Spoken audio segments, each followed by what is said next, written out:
بسم اللہ الرحمن الرحیم. تمام تعریفیں اللہ کے لیے. درود اور سلام محمد علیہ محمد.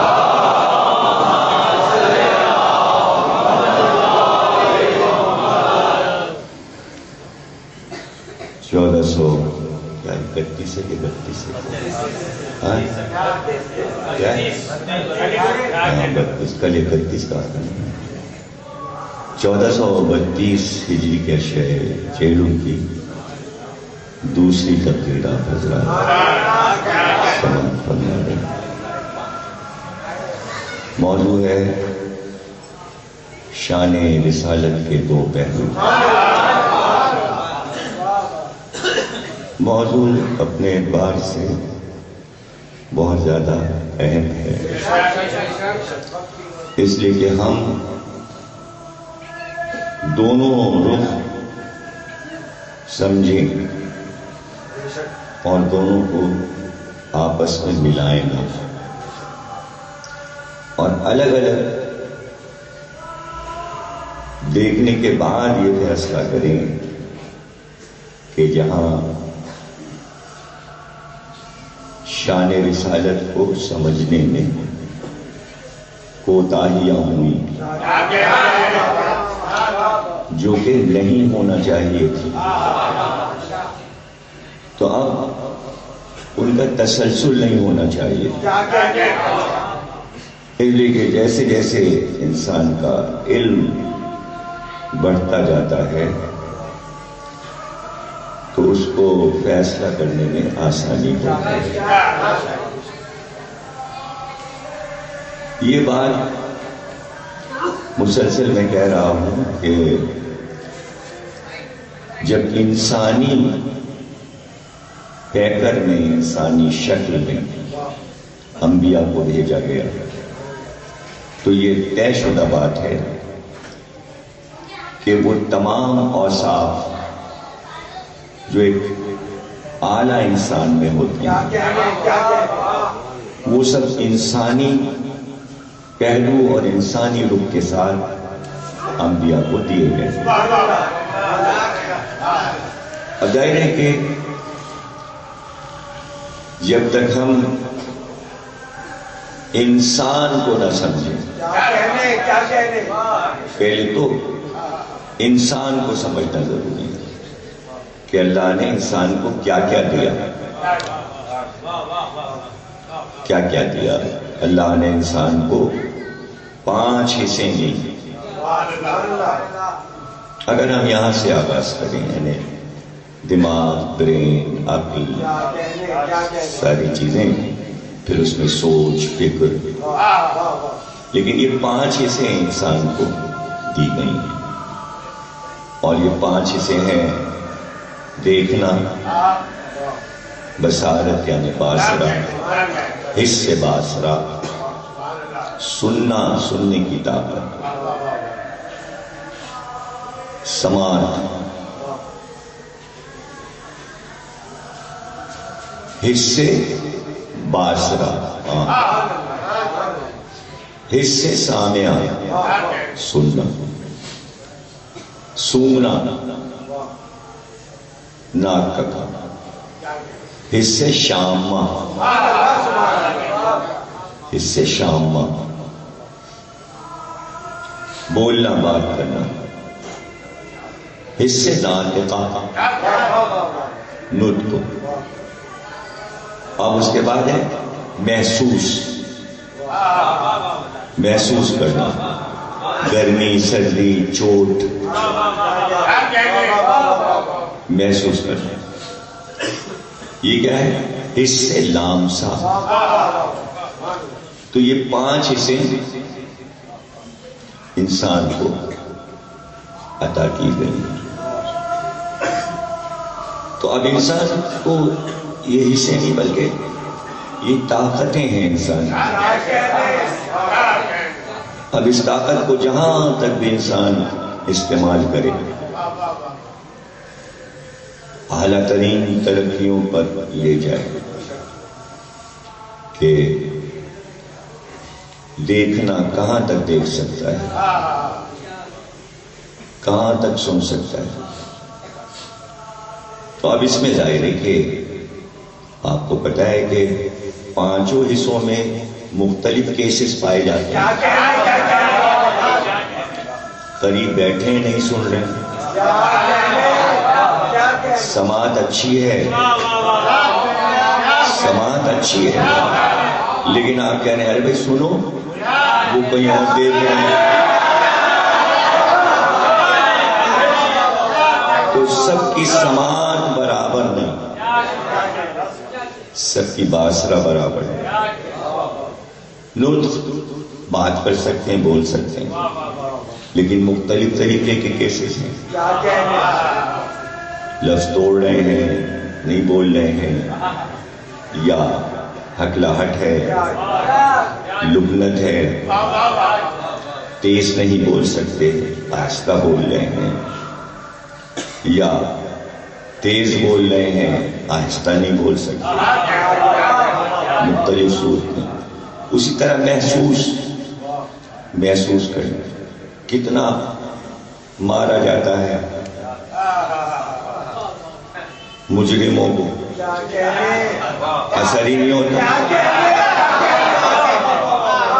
ایک اور سنت بھی بتائیں گے آپ، ان کیا لائے جاتے ہیں اور وہ مارے جاتے ہیں. سن ہو گئی ہے کھال،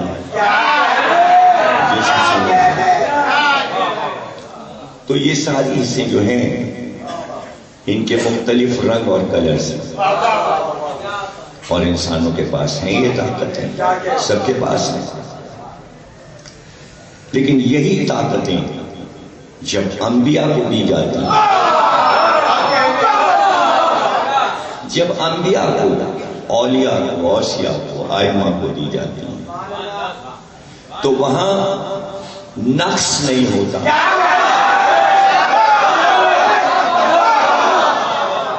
نقص نہیں. نقص کسے کہتے ہیں؟ نقص کہتے ہیں عیب کو.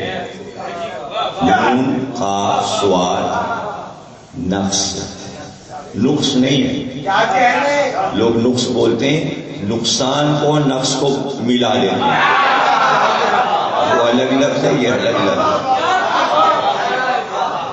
تو لفظ غلط بولنا یہ نطق کی خامی، زیر و زبر کو غلط استعمال کرنا یہ بولنے کی جو طاقت ہے،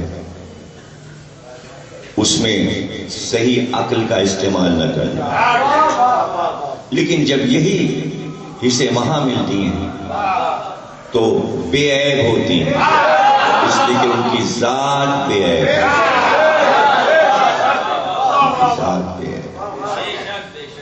اب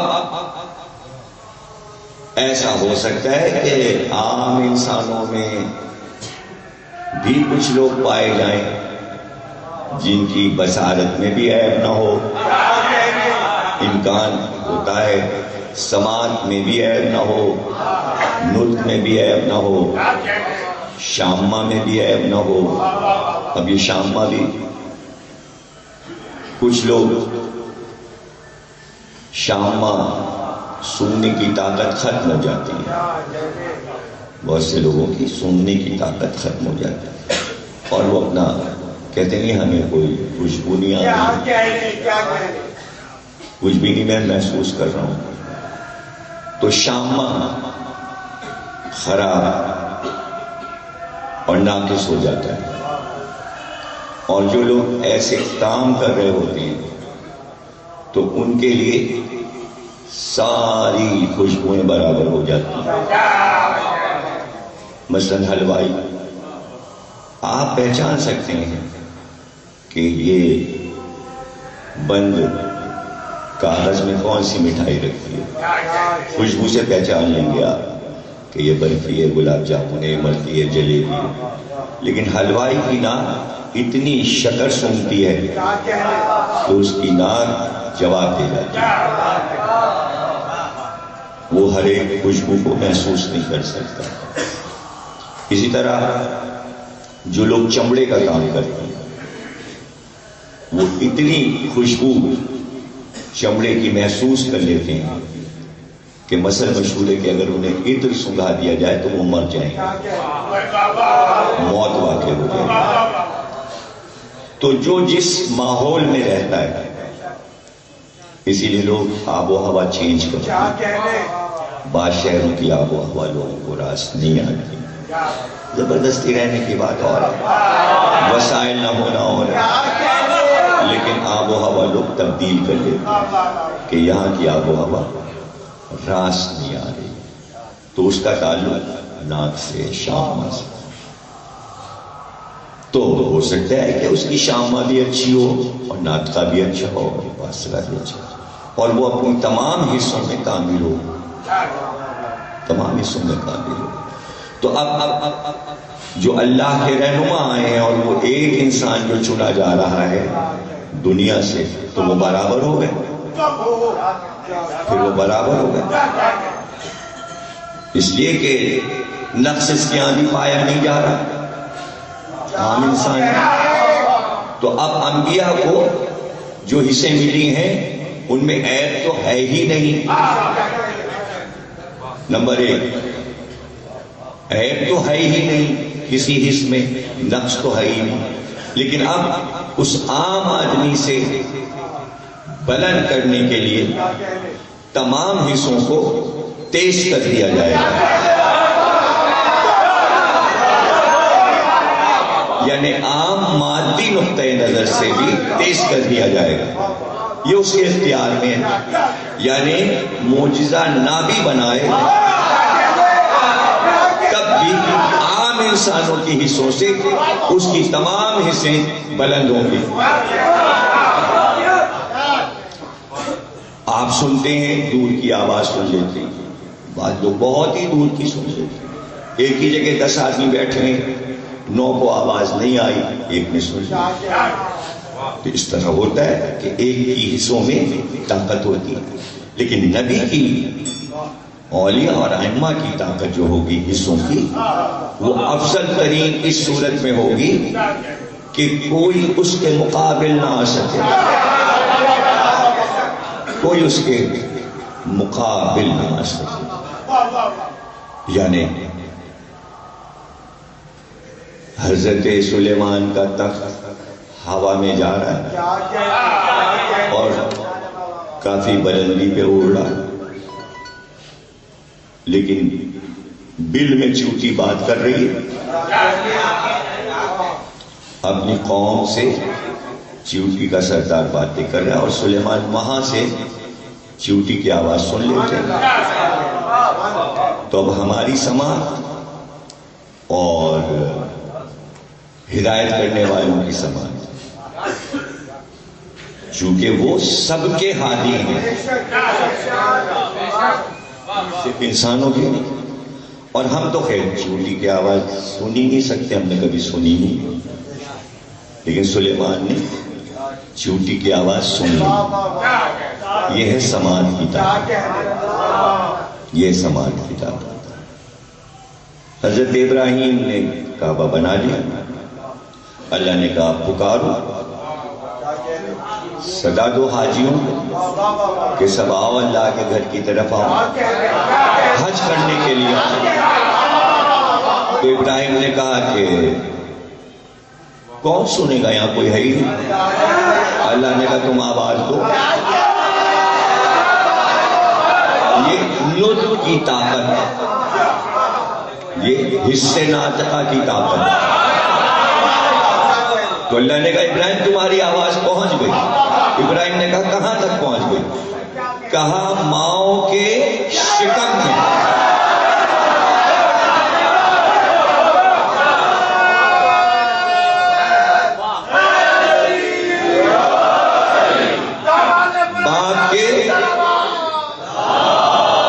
باغ کے سلبوں میں، یعنی سلب کیا ہے؟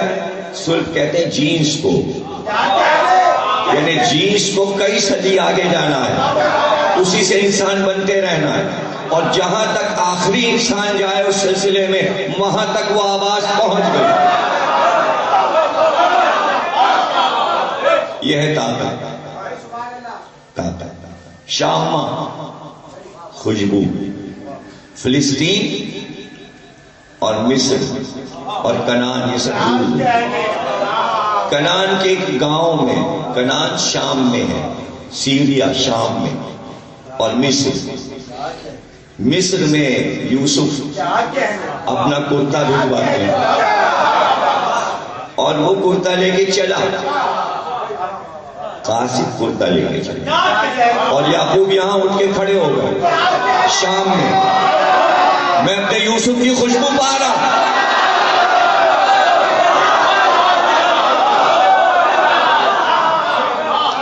میں اپنے یوسف کی خوشبو۔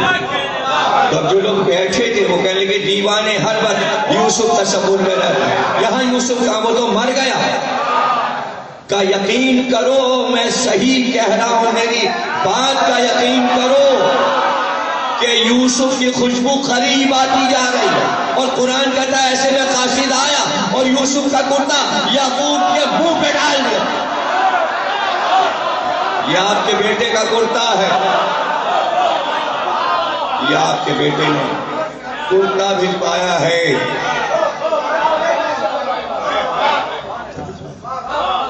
حس تو اب انبیاء کو اولا رکھنے کے لیے، اولا رکھنے کے لیے، اس لیے کہ ہدایت کی منزل پر ہے، خامی کیوں نہ ہو، سوالیہ نشان، خامی کیوں نہ ہو، جواب خامی اس لیے نہ ہو کہ اگر کسی حص میں ذرا سے بھی نقص ہے، چھوٹا سا بھی عیب ہے، تو جو ہدایت لے رہا ہے وہ پلٹ کے کہے گا میں تم سے اچھی طرح بول سکتا ہوں، میں تم سے اچھی طرح سن سکتا ہوں، میں تم سے اچھی طرح دیکھ سکتا ہوں۔ تو اب آپ بتائیے، آدم سے لے کر عیسیٰ تک تاریخ بھری پڑی ہے، یہ ایسے رخ ہیں کہ جو تقریر میں کبھی ڈسکس میں نہیں آئے، ایسے راستوں سے میں چل رہا ہوں آپ کے ساتھ۔ ایک تو آپ نیاپن بھی محسوس کریں گے، اور دوسرے آپ کی جو ذخائر ہیں علمی آپ کے ذہن میں محفوظ ہیں، ان میں اضافہ بھی ہوگا، اور میرے لیے آسانی کہ میں خود سمجھنے کی کوشش کر رہا ہوں، تو اس لیے نقطے بڑے عجیب آتے ہیں، اور جب آ ہی جاتے ہیں تو پھر بتانا بھی پڑتا ہے، اس لیے کہ اس وقت میں قلم کاغذ کو لے کے بیٹھا نہیں کہ نوٹ کر، تو نوٹنگ تو آپ کریں گے۔ آدم سے عیسیٰ تک کسی نبی کی قوم نے یہ دعویٰ نہیں کیا، کسی ایک آدمی نے، کہ ہم تم سے اچھا دیکھتے ہیں، ہم تم سے اچھا سنتے ہیں، ہم تم سے اچھا بولتے ہیں۔ کیوں؟ کسی کا مقابل نہ آنا اس بات کی دلیل ہے کہ اللہ نے ان کو ہر حص میں اولا رکھا تھا۔ کتابیں دیکھنے کی ضرورت نہیں ہے، سامنے کی بات ہے کہ اگر کوئی مقابل آ جاتا تو ہم کہتے یہاں نقص ہے۔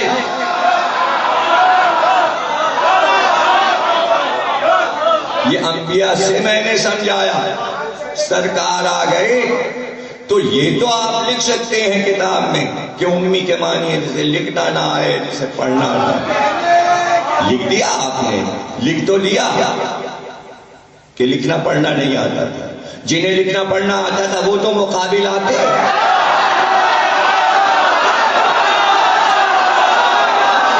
ارے ان میں سے کوئی آ کے کہتا کہ میں آیتیں بنا کے لایا ہوں آپ کے لفظوں سے بہتر،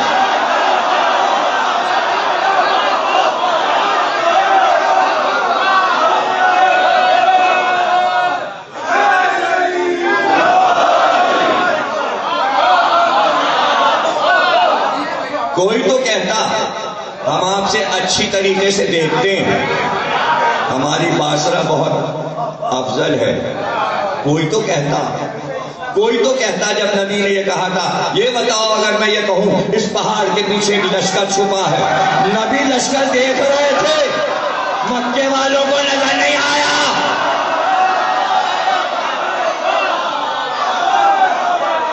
چونکہ نظر نہیں آیا، اس لیے سہارا اس بات کو بنایا کہ ہمیں یقین ہے. آپ صحیح کہہ رہے ہیں، ہمیں یقین ہے. ابھی تک کافر بات کو سمجھ رہے ہیں. ابھی کچھ کہا نہیں ہے نا نبی. ابھی تو نبی نے صرف یہ کہا ہے اگر میں کہوں اس پہاڑ کے پیچھے ایک لشکر چھپا ہے تو تمہارا کیا خیال ہے؟ سب نے کہا آپ سچ بولتے ہیں، آپ نے کبھی جھوٹ نہیں بولا. تو اب پہلی بات یہ کہ اللہ کے ہادی کے لیے شرط یہ ہے کہ کافر بھی یہ کہے کہ آپ نے کبھی جھوٹ نہیں بولا. ابھی آئے تطہیر آئی نہیں آئے، جھوٹا نہ ہو، جھوٹا نہ ہو. تو پہلے اصول پر ہی اگر چلے کہ اللہ کے دین کی ہدایت وہ نہیں کر سکتا جس نے کبھی جھوٹ بولا ہو. لا الہ کہنے سے پہلے مکے کے سارے لوگ جھوٹ بول رہے تھے کہ یہ بت خدا ہے. زندگی جھوٹ بولتے گزری تھی، اب وہی لوگ مسلمان ہو کر دین کی ہدایت کیسے؟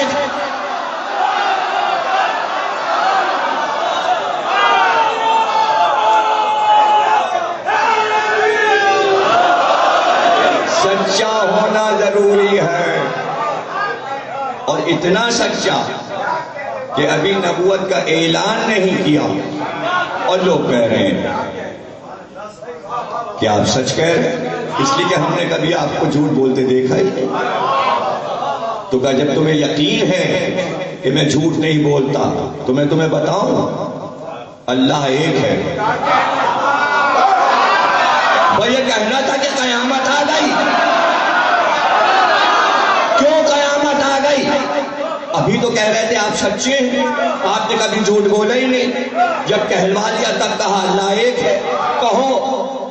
کہو اللہ ایک ہے. قولوا لا الہ، کہو اللہ ایک ہے. اب بگڑ گئے. سچ مان رہے تھے لیکن اللہ ایک کو ماننے سے انکار کر دیا. کیوں؟ اس لیے کہ وہ سچ بول آ گیا جس کے مقابل یہ کروڑوں جھوٹ بول چکے تھے.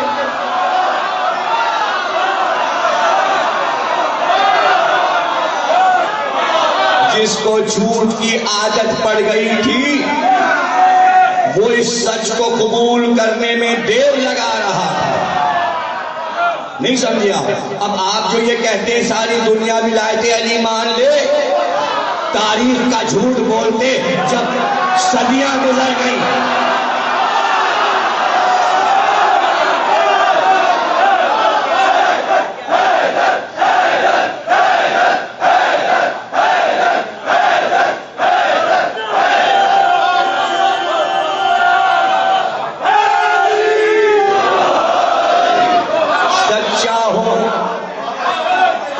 سچا ہو، اور اس وقت سچا کہا جائے اس کو جب وہم و گمان نہ ہو شہر والوں کو کہ یہ نبوت کا اعلان کرنے والا ہے.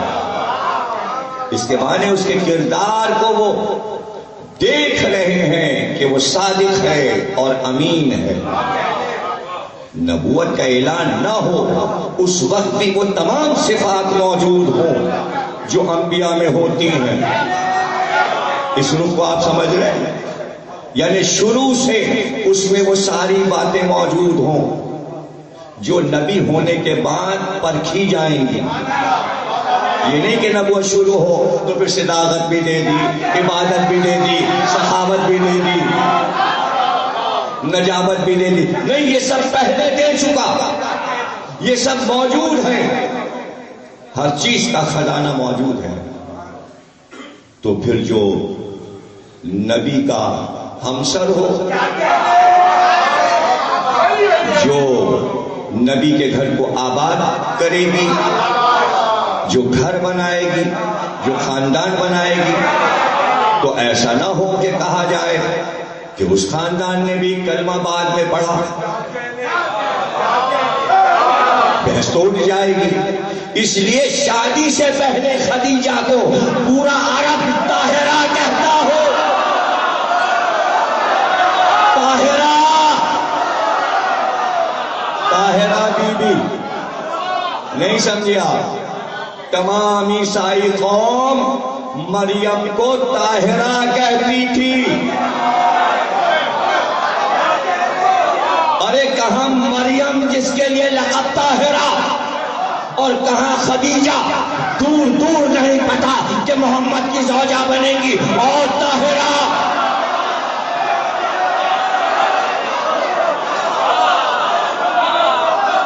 تو مجھے کہنے دیجئے کہ طاہرہ بیاہ کر آئی، تطہیر بعد میں آئی.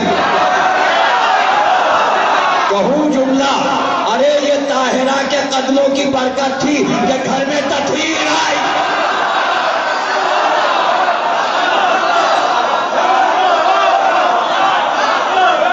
تطہیر آئی.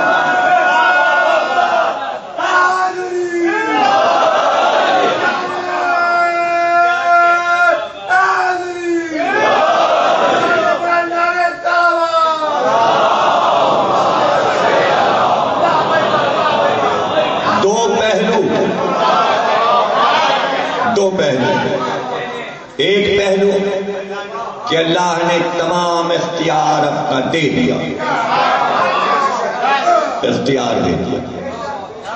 اور اختیار نہ دیتا تو یہ لفظ قرآن میں نہ آتا، انی جاعل فی الارض خلیفہ.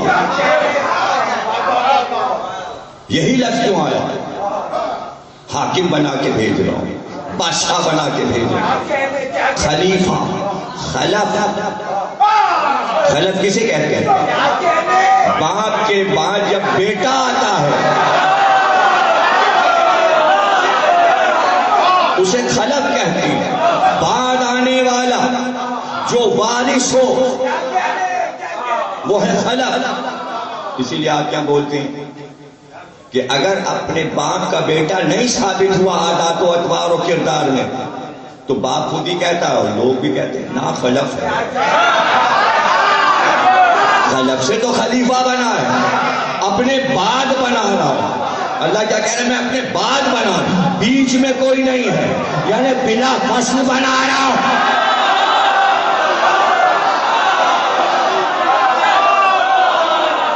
بلا فصل میں اور یہ.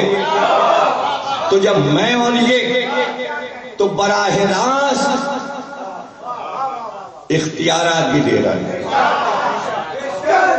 براہ راست اختیارات بھی دے رہا، سب دے دیا اختیارات. اور یہ پڑھ چکا میں پہلے کہ سب کا مطلب یہ نہ سمجھو کہ اگر میرے پاس 10,000 روپے ہیں، 10,000 روپے اور میں نے ذل رضا کو دے دی تو آپ مجھ سے یہ کہیے اب آپ کے پاس کیا بچا؟ 10,000 تو آپ کے پاس تھے پڑے ہوئے، آپ نے انہیں دے دیا، اب آپ کے پاس کیا بچا؟ اس معنی میں سب نہیں سمجھنا. اللہ کے اختیارات لامحدود ہیں، سب دے دیا. اس کے معنی یہ نہیں ہے کہ اس کا خزانہ خالی ہو گیا،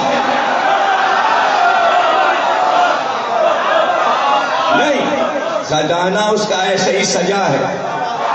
اب پھر سمجھا دوں، گھر سجا ہوا ہے، اس میں سب کچھ ہے اور میں رہتا ہوں.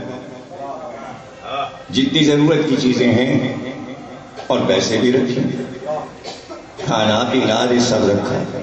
اور ہم نے کہا بھائی حسن نقوی یہ مکان آپ کے حوالے، آئیے رہیے، میں بھی ہوں، آئیے رہیے. جو چیز جیسے میں استعمال کرتا ہوں آپ بھی کیجیے، جو میں کھاؤں وہ آپ کھائیے، جو میں پیوں وہ آپ پیئیں، جہاں میں سوؤں وہیں آپ بھی اپنا بستر اسی طرح شان سے لگائیے.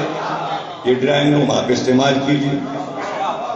یہ پیسے رکھیں، 2 روپے میں نکالوں تو آپ بھی 10 روپے نکال لیجیے، سب آپ کا ہے.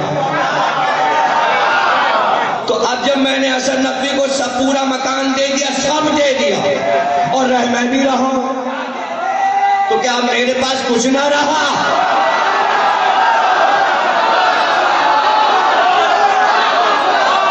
نہیں سمجھا؟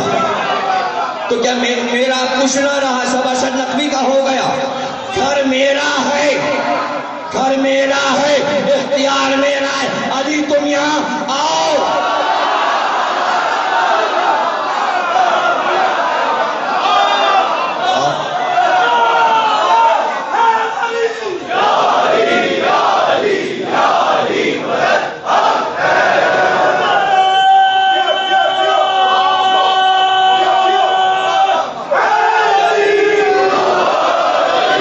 سمجھنا ضروری ہے۔ کتابوں میں یہ لکھا جاتا ہے کہ جب مجلس میں یہ پڑھا جاتا ہے کہ صاحب سارا اختیار اللہ نے دے دیا، تو اس کے جواب میں لکھا جاتا ہے کوئی اللہ معذور ہو گیا اور وہ چپ بیٹھ گیا اور سب اس نے انبیاء کو اور ائمہ کو دے دیا۔ آ کے سمجھنے میں خامی ہے، سب کے معنی یہ نہیں ہے۔ آپ اللہ کو محدود سمجھ رہے ہیں، آپ اللہ کو محدود سمجھ رہے ہیں۔ 1,24,000 انبیاء کو اختیارات دے کر، 14 معصوم کو اختیارات دے کر، اب بھی اس کا اختیار چل رہا ہے، لیکن چلانے والے کون؟ چلانے والے کون؟ کہہ تو دیتے ہیں اللہ چلا رہا ہے، لیکن پھر کتابیں تو یہ کہتی ہیں کہ فرشتے اپنی اپنی ڈیوٹی پہ لگے ہیں۔ جبریل اپنا کام کر رہے ہیں، میکائیل اپنا کام کر رہے ہیں، گردائیل اپنا کام کر رہے ہیں، سرسائیل اپنا کام کر رہے ہیں، ملک الموت اپنا کام کر رہے ہیں، تو کیا کر رہا ہے؟ ارے کیا کر رہا ہے؟ ملک الموت سب کو جا جا کے روحیں قبض کر رہے ہیں، رزق کا فرشتہ کھانا بانٹ رہا ہے، ہوا کا فرشتہ ہوا چلا رہا ہے، پانی کا فرشتہ پانی بانٹ، تو کیا کر رہا ہے؟ اللہ کیا کر رہا ہے؟ تو یہ بات سمجھ میں آ گئی سب کے، یا یہ بھی نہیں سمجھ میں آ رہی؟ پتہ چلا تمام فرشتوں کو اختیارات اس نے دے دیا، مگر حکم اس کا ہے۔ اب بھی اللہ سمجھ میں نہیں آیا۔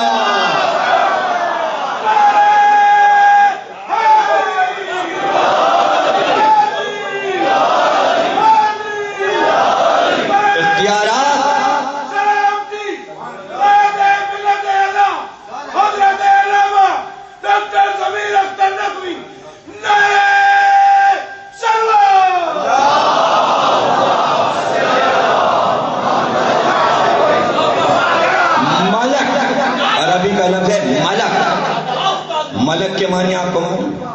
ملک کے معنی ہے طاقت، ملک کے معنی ہے عربی میں طاقت۔ کس کی طاقت؟ اللہ کی طاقتیں۔ ملائکہ اللہ کی طاقت ہیں اور وہ کام کر رہے ہیں۔ پتہ چلا فرشتے الگ نہیں ہیں اللہ سے، اللہ کی طاقت، اور وہ سارے کام کر رہے ہیں، اور آپ کو نہیں معلوم کائنات کیسے چل رہی ہے، لیکن ضروری تھا کہ اللہ اور ملک کے بیچ میں کوئی طاقت ہو جو فرشتوں سے افضل ہو۔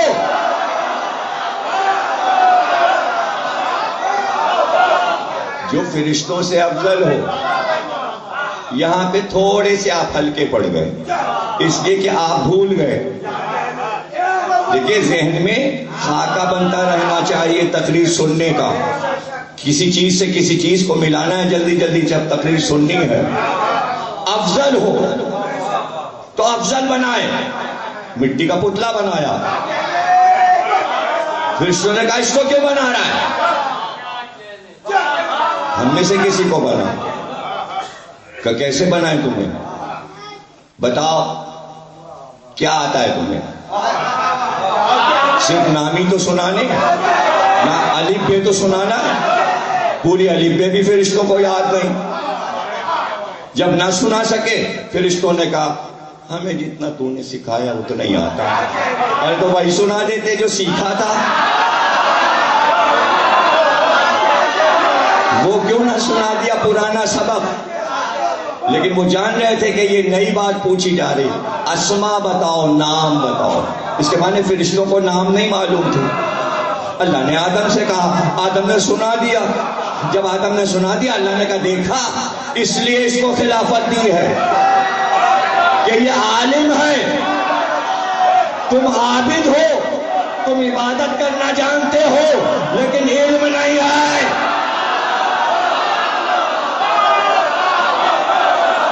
یہ عالم ہے، اور اس لیے سجدہ کروایا ہے. یہ تم سے افضل ہے اس لیے سجدہ کرو.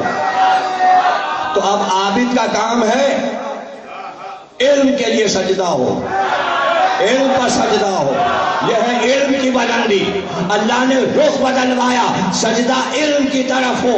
تبھی تو کہا میں شہر علم ہوں. ابھی اس کا دروازہ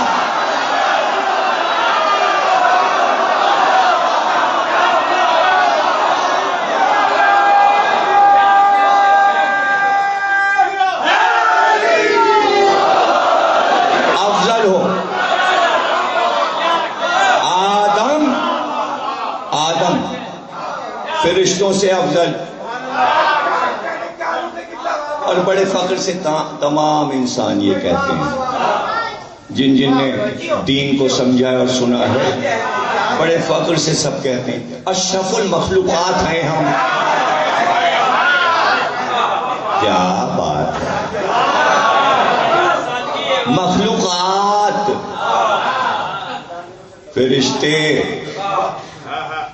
اولو العزم فرشتے، مخلوقات، جانور، نباتات، حیوانات، انسانات، جنات، مخلوقات، سمندر، پہاڑ، زمینیں، آفتاب، چاند، سورج، ستارے، لوح، عرش، کرسی، قلم، مخلوقات مخلوقات. اور ہم کیا اشرف؟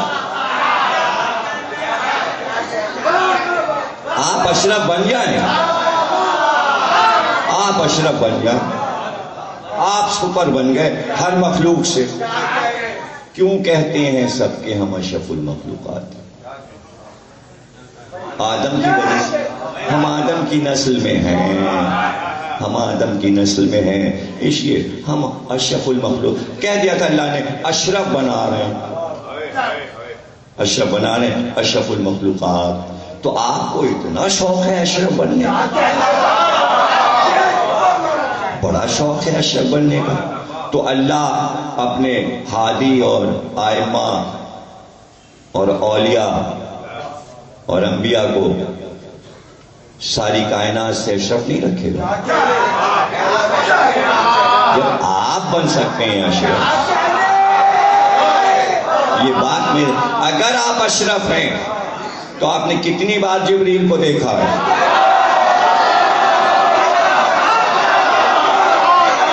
میکائیل کو دیکھا؟ ارے زبان ہلا کے اسی وقت بتا دے کہ آیا ہوا ہے، کس شکل کا ہے ملک الموت. اب زبان میں دم ہی نہیں ہے کہ بتائے کیا، وہ تو سامنے آ گیا. تو کسی نے ملک الموت کو دیکھا ہو تو بتائے، کسی نے شیطان کو دیکھا ہو تو بتائے. تو کتنی مخلوقات آپ نے دیکھی ہیں. جب آپ نے دیکھی نہیں تو آپ اس سے اشرف کیسے ہو گئے؟ جنات آپ نے دیکھے، جنات آپ نے دیکھے، اور پھر آپ کہتے پھر رہے ہیں ہم اشرف المخلوقات ہیں. کیوں ہیں آپ اشرف المخلوقات؟ کاہے کے لیے ہیں آپ اشرف المخلوقات؟ دیکھا آپ نے ہے نہیں. زیادہ زیادہ جانور دیکھیں، درخت دیکھیں، تو بس درخت سے آپ افضل ہیں اور جانوروں سے افضل ہیں. تو فرشتوں سے تو آپ نہیں ہو سکتے.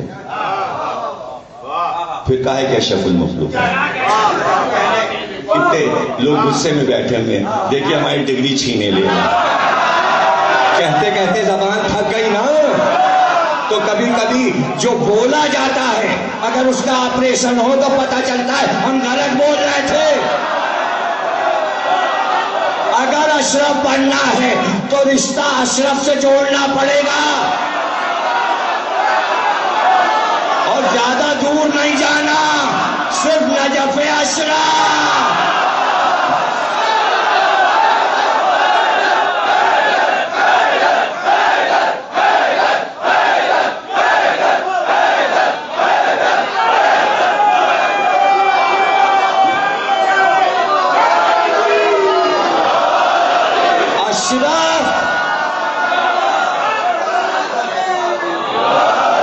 Najaf Ashraf.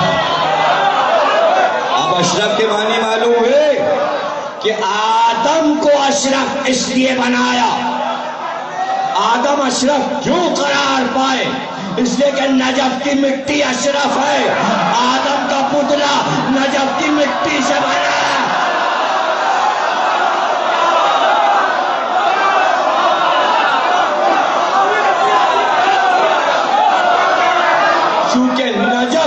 مٹی تھی، اس لیے معصوم فرشتوں سے کہا گیا سجدہ ہو جائے.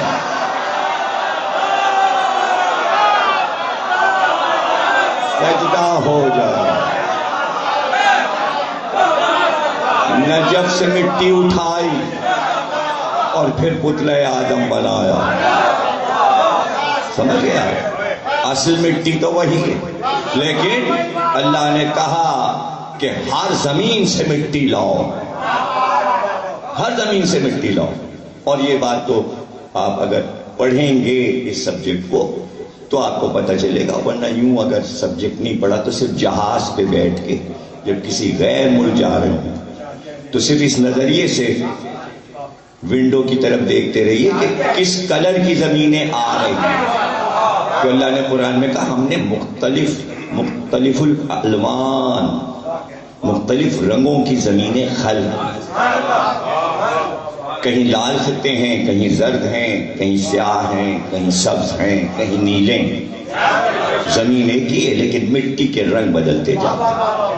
جہاں جہاں سے ایک ایک مٹھی مٹی اٹھائی گئی وہ کلر آدم میں شامل ہوئے.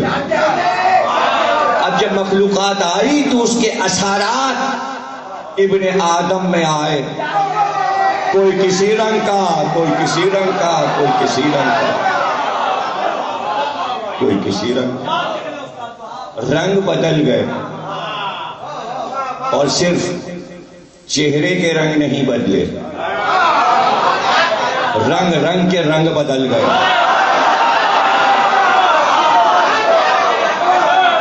اور پھر رنگینیاں ہی رنگینیاں. جیسے جیسے نسل بڑھتی گئی جینس جہاں جہاں جاتی گئی وہاں وہاں وہ اپنا اثر دکھاتی رہی.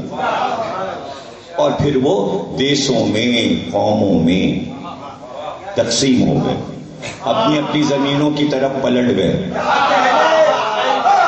جس کی مٹی جہاں کی تھی وہ ادھر کو پلٹ گیا اور اسی ملک کا باشندہ قرار پا گیا.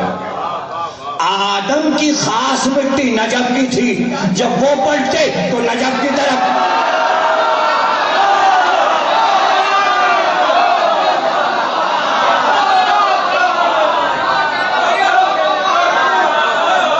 سمجھ رہے نا؟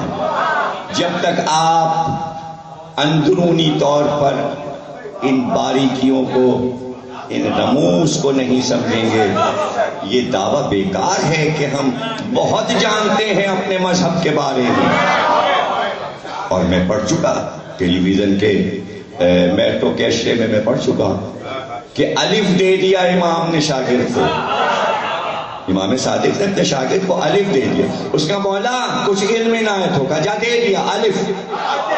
اب امام کے منہ سے نکلا ہوا الف اور کاغذ پہ لکھا الف، زمین و آسمان کا فرق ہے. 30 برس کے بعد دوست نے پوچھا اب کہاں ہے تمہارا علم؟ کہا بھی الف کو سمجھ رہا.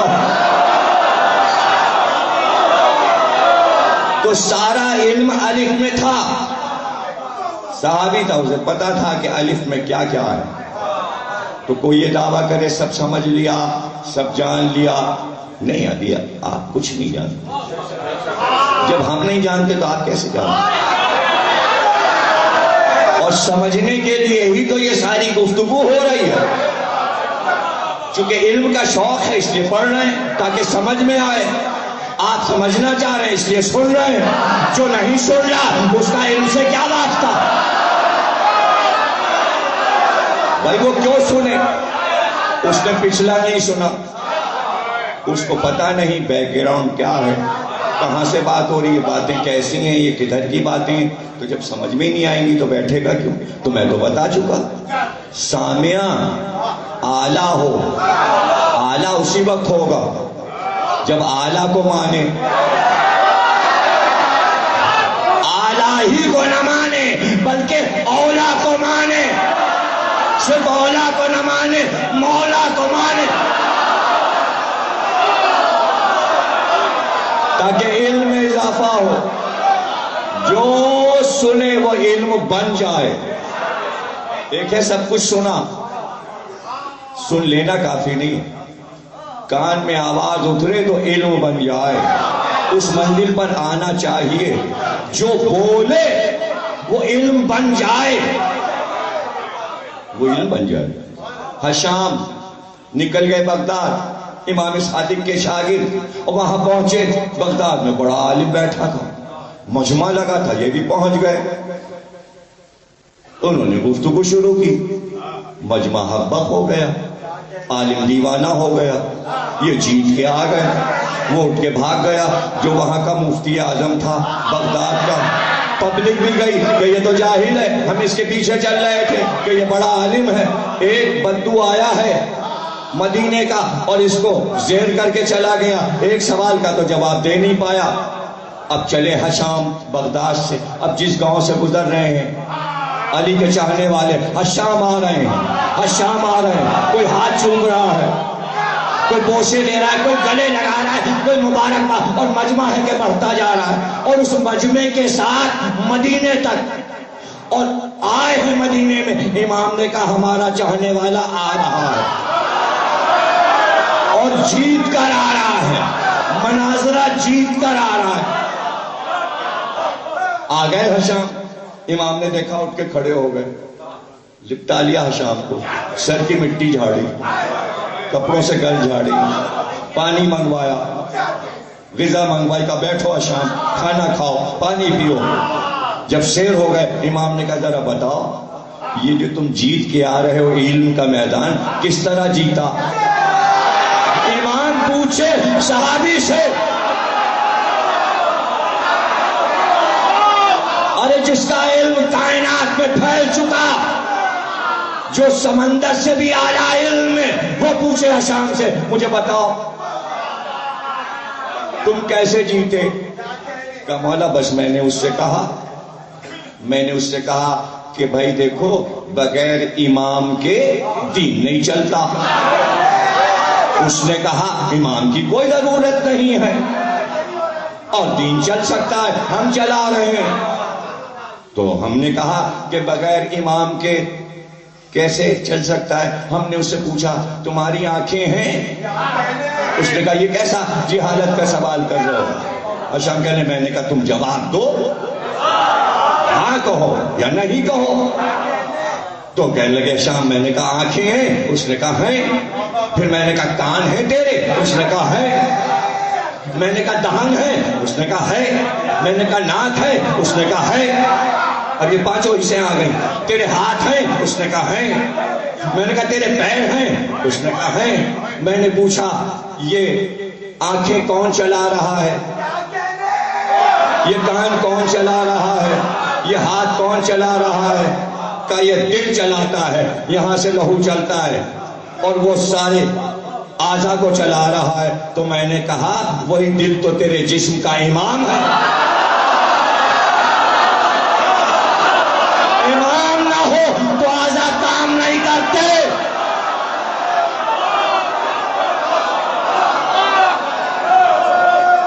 دل دل دل دل بادشاہ ہے. دل جسم کو چلا رہا, خون سپلائی ہو رہا ہے, دھڑک رہا, حرکت قلب جلائے ہوئے منقلب ہو جائے اور پھر دوسری بار نہ منقلب ہو. سب اعضاء نے کام چھوڑ. امام نے کہا شام یہ کیا تم نے میری تقریر میں کبھی سنے تھے؟ یہ نکتے کیا تم نے میری تقریر میں سنے تھے؟ کہا نہیں مولا آپ سے تو نہیں سنے. کہ کسی اور سے سنے تھے؟ نہیں مولا کسی سے نہیں سنا. کسی کتاب میں پڑھا تھا؟ نہیں مولا کسی کتاب میں. حشام کیسے جواب دیے پھر تم نے؟ نہ کہیں پڑھا, نہیں سنا, نہ مجھ سے سنا, نہ کسی اور سے سنا, نہ کسی کتاب میں پڑھا, پھر کیسے جوابات دیے کہ دلیلیں قائم کر کے جیت گئے؟ کہ مولا یہ تو نہیں پتا, بس جیسے ہی میں بولنے لگا لفظ آتے گئے میں بولتا گیا, لفظ آتے گئے میں بولتا گیا, لفظ آتے گئے میں بولتا گیا. ٹھہرو, سن لو غور سے, سن لو غور سے اور یاد رکھو. امام نے فرمایا حشام جو ہماری نصرت میں زبان کھولے گا لفظ آتے جائیں گے وہ بولتا جائے گا.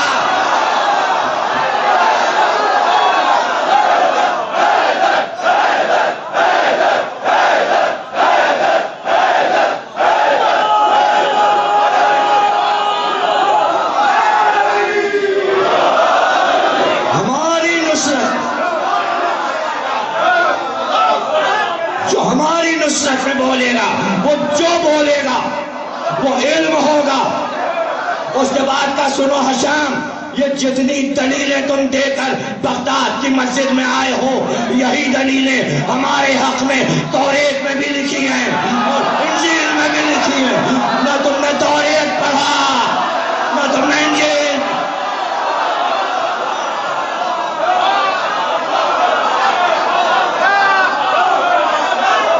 نہ تم نے توریت پڑھا نہ تم نے انجیل پڑھا. حشام سنو جو ہماری نصرت میں بولتا ہے تو اللہ اس کی زبان پر توریت جاری کر دیتا ہے, انجیل جاری کر دیتا ہے, زبور جاری کر دیتا ہے. ارے ابو طالب رسول اللہ کی نصرت میں بول رہے تھے, زبان پہ جو لفظ آ رہے تھے وہ آسمان کے تھے, اللہ بول رہا تھا.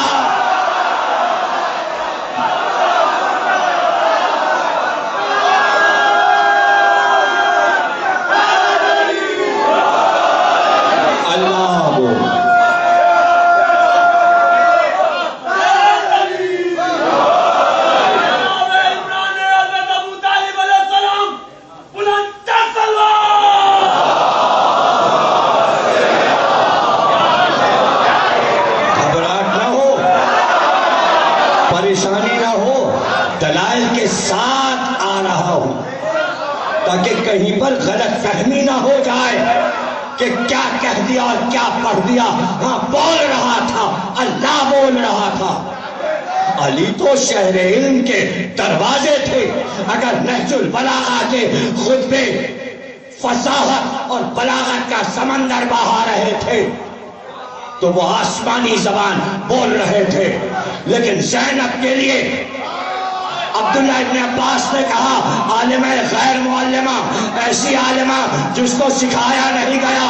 اور دربار یزید میں جو بولنا شروع کیا زینب نہیں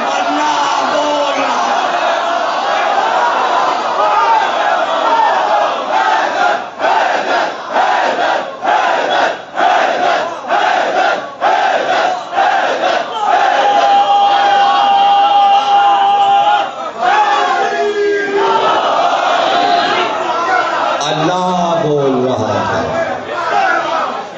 اگر اس جملے پر جم جاؤں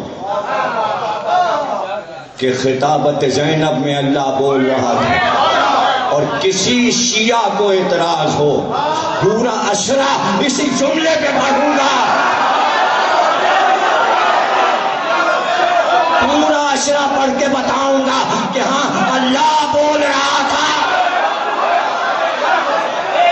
کیوں بول رہا تھا؟ دو پہلو ہیں, دو پہلو ہیں. وہ دونوں پہلو زینب کو بھی ملے جو رسول کو ملے. چاہو تو معجزہ دکھاؤ, چاہو تو مادی نقطۂ نظر سے انسانوں کی طرح بات کر کے دین کی مدد کرو, اور کہو تو عذاب آ جائے, طوفان آ جائے, فرشتے آ جائیں. لیکن زینب کا کام نازک منزل ہے, بہت نازک منزل ہے اور سمجھنا آپ کو ہے. لیکن زینب کا کام تھا کہ حاکم کے سوالوں کا جواب دینا تھا, اس کے کفر کا جواب دینا تھا, دین کو بچانا تھا. زینب اگر اپنی آواز میں بات کرے تو پردہ نہ رہے گا, اس لیے اللہ نے کہا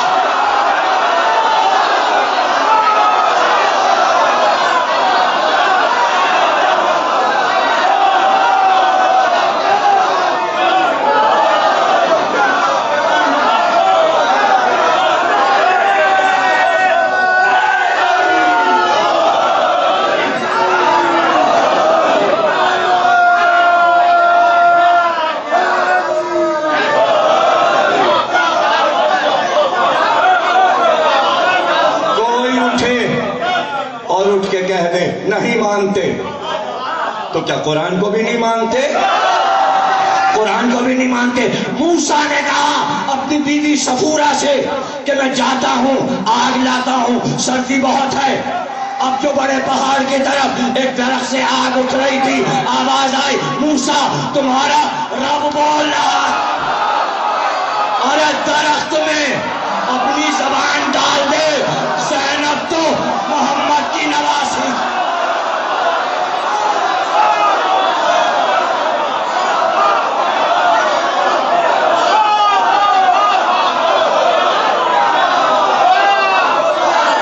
درخت میں اللہ بولتا ہے، درخت انسانوں سے افضل ہے یا انسان اشرف ہے؟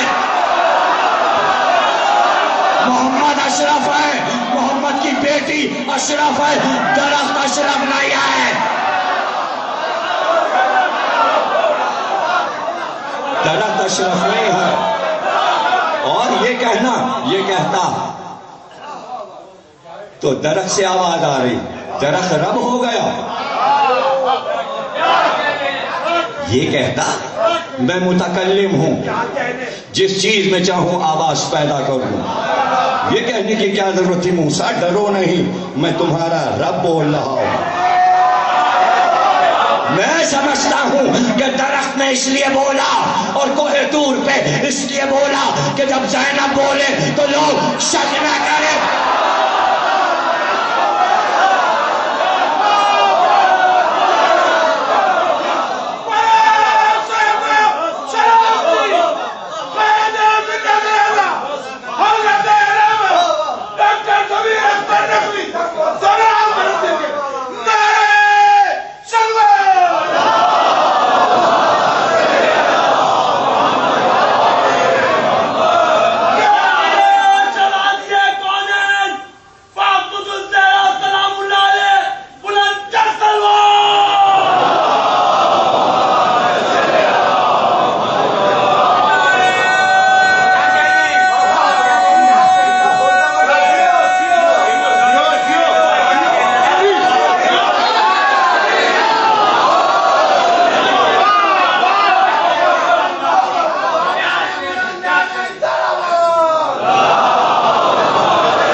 کل دن میں 11 بجے رضا صاحب کے گھر پہ مجلس ہے، آپ حضرات شرکت فرمائیں۔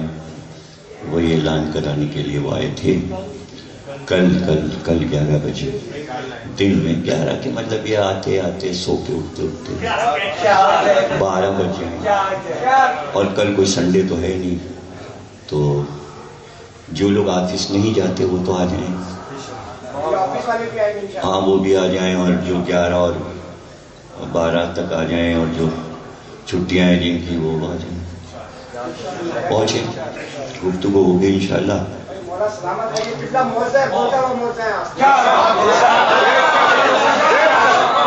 آسان کر کے سب کے لیے دلیلیں اور ہیں، اور کوئی اگر یہ تو ایک منزل تھی، میں یہ بھی کہہ سکتا تھا کہ زینب بول رہی تھی، اللہ وحی کر رہا تھا۔ میں نے یہ نہیں کہا، اس لیے نہیں کہا کہ قرآن میں 2 جگہ کہتا ہے ہم نے مادر موسیٰ پہ وحی کی، او ہے نا الہ ام موسیٰ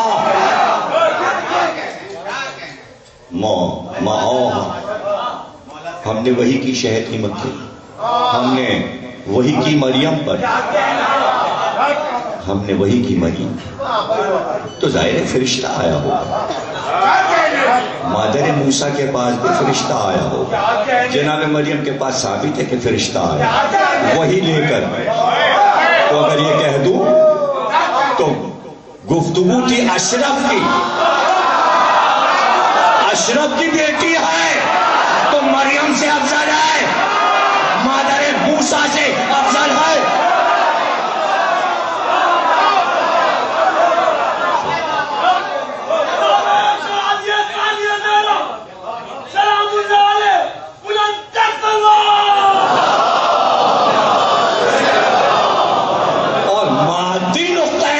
سے یہ تو روحانی، مادی نقطۂ نظر سے حضرت زینب کبریٰ موسیٰ کی ماں اور مریم سے افضل، روحانی تو بتا چکا، مادی دو پہلو ہیں نا، تو دونوں پہلو سے بات ہو جائے۔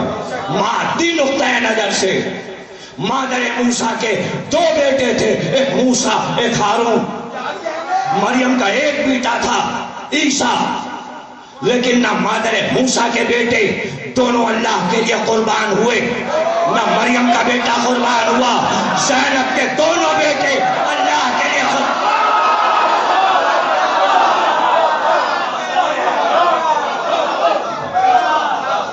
تو اس قربانی کا صلہ، تو قربانی اپنی مرضی سے تو دی نہیں۔ پھر سمجھ لیں، آپ تو سنت کر رہے ہو نا، سنت پہ عمل کر رہے ہو نا، اللہ نے وہی تو نہیں کی تمہارے اوپر کہ قربانی بقرعید میں دیا کرو، اپنی مرضی سے قربانی نہیں دی، اس نے مانگی ہے قربانی تو دی ہے، لیکن مانگنے میں بھی فرق ہے، ابراہیم سے مانگا تو واپس کر دیا، حسین سے مانگا تو لے لیا۔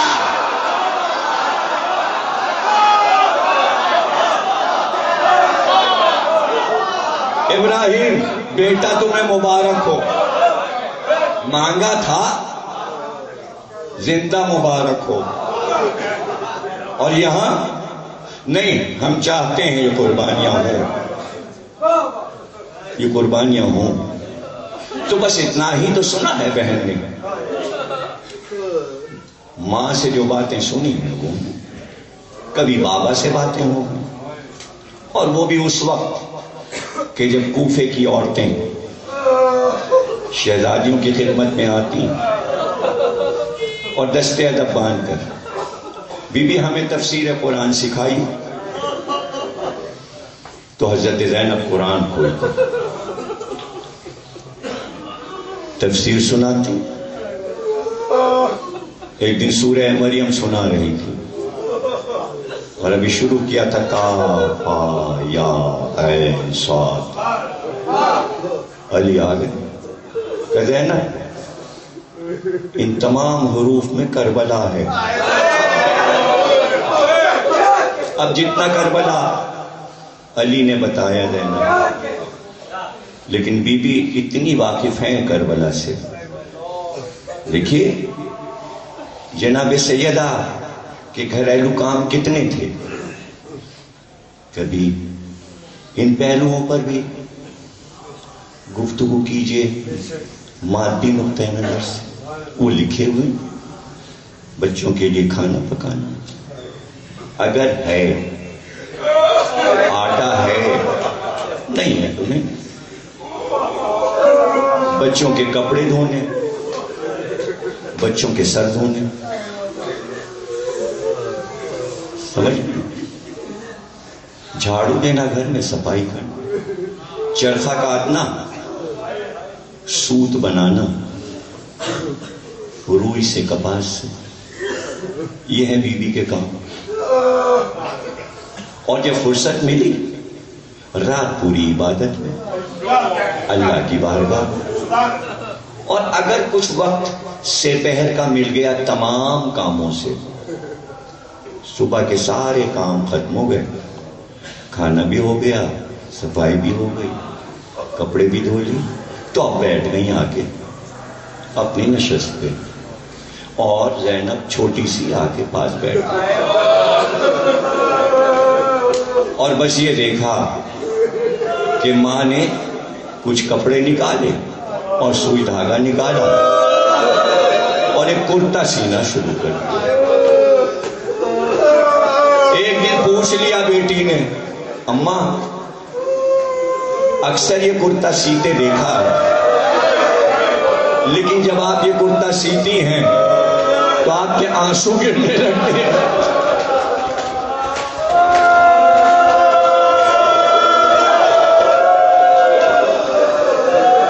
اماں رونے کا کیا سبب ہے؟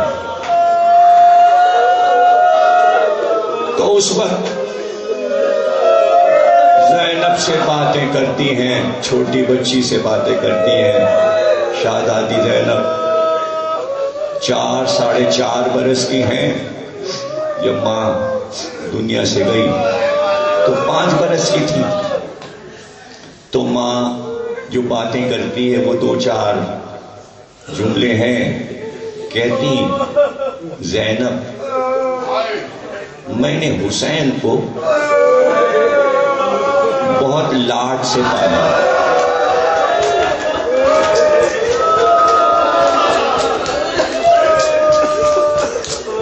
ایک جملہ ہو گیا، رونے کے لیے کافی. اب دوسرا جملہ، زینب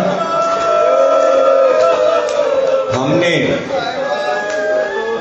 حسین کو کبھی گرم ہوا میں حجرے سے نہیں نکلنے دیا. دوسرا جملہ. تیسرا جملہ، زینب جب دھوپ تیز ہوتی ہے عرب کی تو میں حسین کو گود میں لے کے باہر نہیں نکلتی.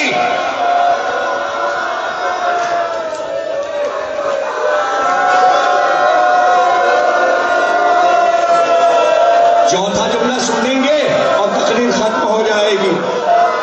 کہا زینب اگر کبھی یہ بچپن میں اپنے پیروں سے چلے اور میں نے دیکھا کہ یہ لڑکھڑا کے گرنے والے ہیں تو پہلے میں نے بھاگ کر اپنے آپ کو گرایا کہ حسین زمین پہ نہ گر جائے. ارے حسین گھوڑے پہ ڈگمگا رہے تھے اور گرنے والے تھے اور ماں آواز دے رہی تھی زینب نکال، حسین تڑپتا ہے خاک پر.